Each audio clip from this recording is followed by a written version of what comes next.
Right in my frame. For that, I will put that one on.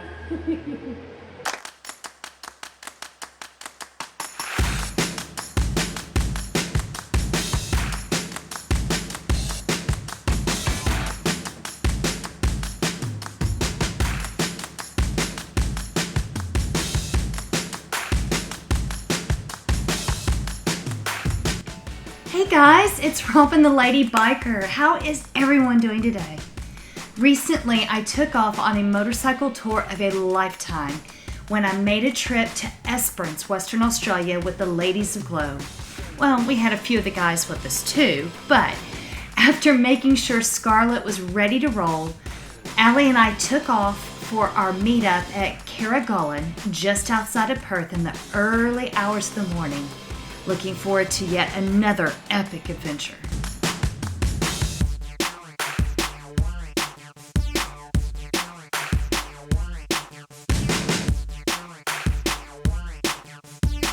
After arriving in Carrigaline, we fueled up, had a quick breakfast, followed by a ride briefing before hitting the road once again.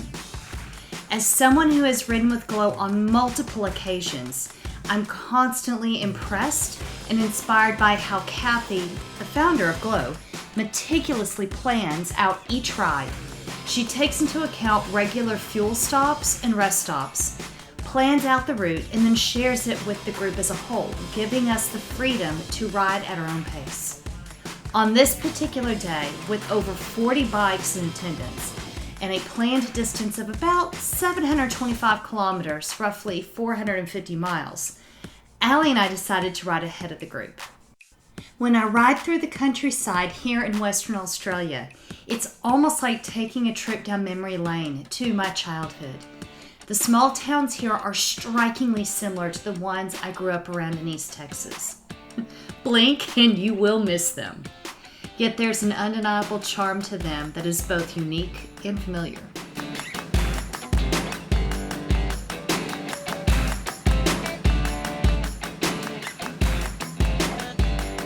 The next stop on our trip was Corrigan, a tiny town that boasts a remarkable achievement.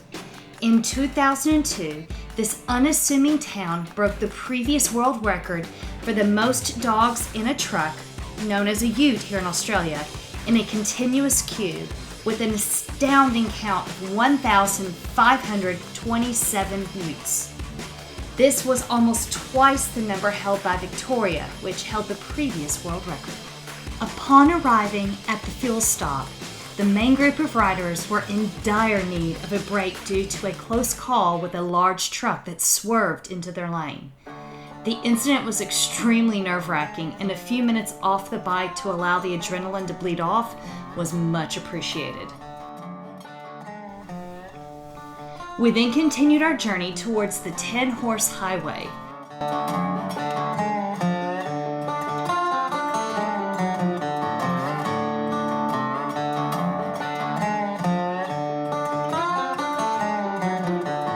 The 10-horse highway is a 12-kilometer stretch of road in the Australian outback between Cullen and Lake Grace.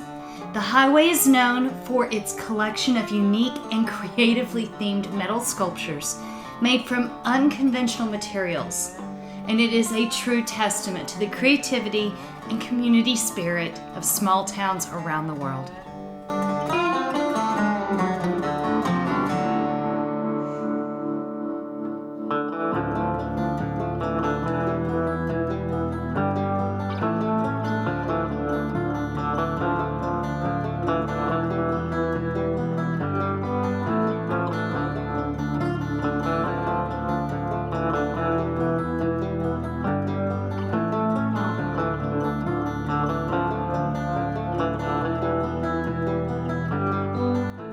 As we ventured into the wheatbelt region of southwestern Australia and made our way toward Lake Grace for another fuel stop, the scenery transformed yet again. It's a striking contrast of vast expanses of land that are ideal for farming during the cooler rainy season of the fall and spring. Yet in the scorching summer months, much of the water evaporates and exposes a stunning and distinctive natural occurrence. Upon arriving at Lake Grace, our group was feeling the effects of a long ride and the rising temperatures. Since we were only about halfway through our trip, we were all in need of a break to refuel our bodies and our motorcycles.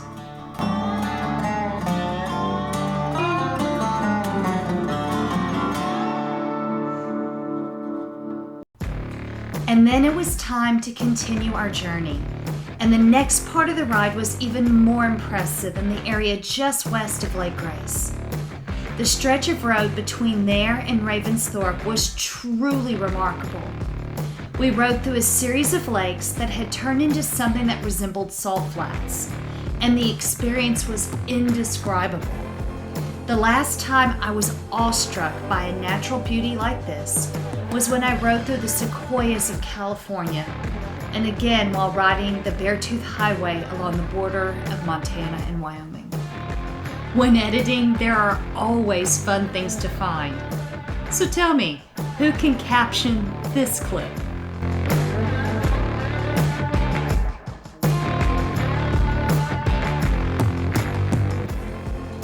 As we approached our final fuel stop of the day, the temperatures really began to soar, reaching the upper 30s Celsius, roughly pushing about 100 degrees Fahrenheit.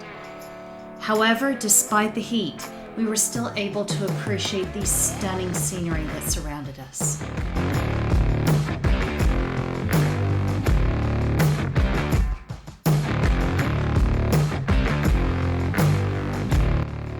After refueling and taking a break, it was time for the last leg of the journey into Esperance.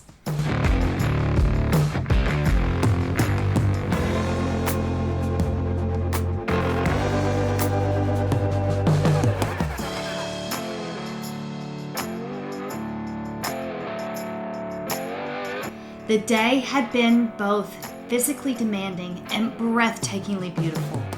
And for many of us, it was the longest ride we had ever done in a single day.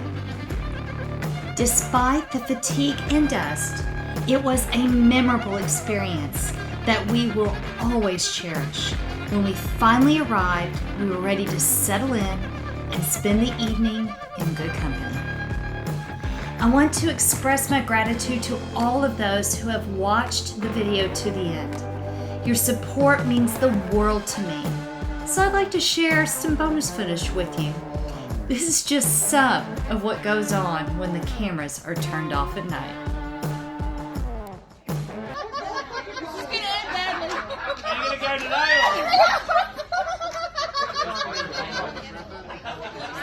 Do it.